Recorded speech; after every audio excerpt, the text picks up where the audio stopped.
Hello welcome back to my channel grand mother stories. అందరూ ఎలా ఉన్నారు? బాగున్నారా? మళ్ళీ నేను బామ్మ సరికొత్త కథతో మీ ముందుకు వచ్చేసాము.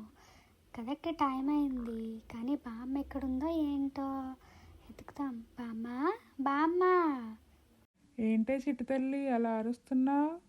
కథ చెప్పే టైం అయింది బామ్మ. పదలా లాన్లో కూర్చొని చెప్పుకుందాం. అనగనగా కొండవీటి గ్రామంలో రాజు ఇంకా లక్ష్మి దంపతులకి లిల్లీ అనే కుమార్తె ఉంది.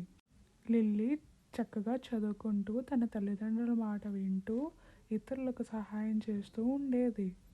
ప్రతిరోజు లిల్లీ బడి నుంచి రాగానే అడవిలోకి వెళ్ళి పక్షులకి జంతువులకి ఆహారం పెడుతూ గాయపడిన జంతువుల్ని చూసుకుంటూ ఉండేది.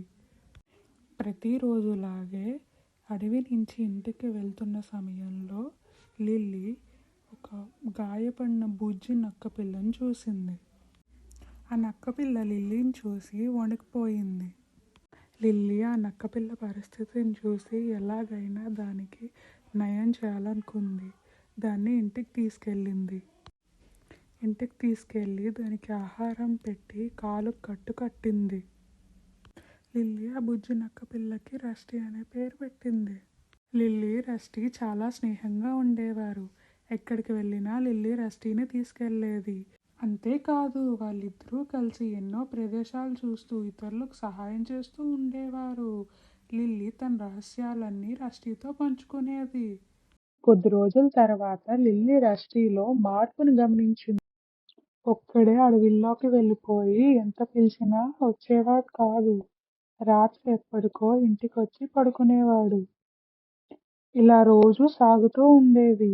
ఒకరోజు లిల్లీ రస్టీ అడవిలోకి వెళ్ళి ఏం చేస్తున్నాడో అని తెలుసుకోవాలని నిర్ణయించుకుంది. ఆ మరుసటి రోజు రస్టీ వెళ్తుండగా లిల్లీ కూడా తన వెంట వెళ్ళసాగింది. అలా దట్టమైన అడవిలోకి వెళ్ళింది. చుట్టూ నిశ్శబ్దం, కానీ పక్కనే ఒక పెద్ద కాంతి వెలుగుతుంది. దాన్ని చూసుకుంటూ ముందుకు వెళ్ళింది. అప్పుడే లిల్లీ రస్టీని చూసింది. రస్టీ నదిలో స్నానం చేస్తున్నప్పుడు చందమామ నుంచి వచ్చే కిరణాలు రస్టీ బొచ్చు మీద పడడం వల్ల రస్టీ బంగారంలాగా మెరిసిపోతున్నాడు. అది లిల్లీ చూసింది. రస్టీ నక్కను సమీపిస్తున్నప్పుడు లిల్లీ విస్మయంతో చూసింది. అతని కళ్ళు కోరికతో మెరుస్తున్నాయి. రస్టీ లిల్లీ వైపు తిరిగి నేనెక్కడి నుంచి వచ్చానో అక్కడికి వెళ్ళే సమయం ఆసన్నమైందని చెప్పాడు. కానీ నువ్వు నా పట్ల చూపించిన ఆదరాభిమానాలను, పంచిన ప్రేమను ఎప్పటికీ మర్చిపోలేనని చెప్పాడు.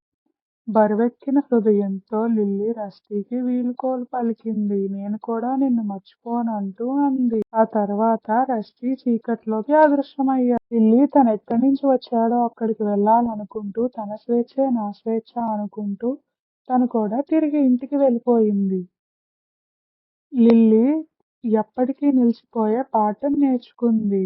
కొన్నిసార్లు ప్రేమ యొక్క గొప్ప చర్య ఏంటంటే మనం శ్రద్ధ వహించే వారి మన నుండి దూరం చేసినప్పటికీ వారి స్వతంత్ర మార్గాన్ని అనుసరించడానికి అనుమతించడం.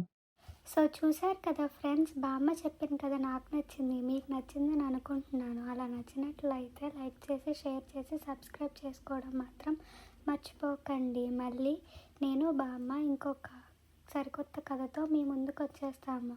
అంతవరకు సెలవు. Bye bye.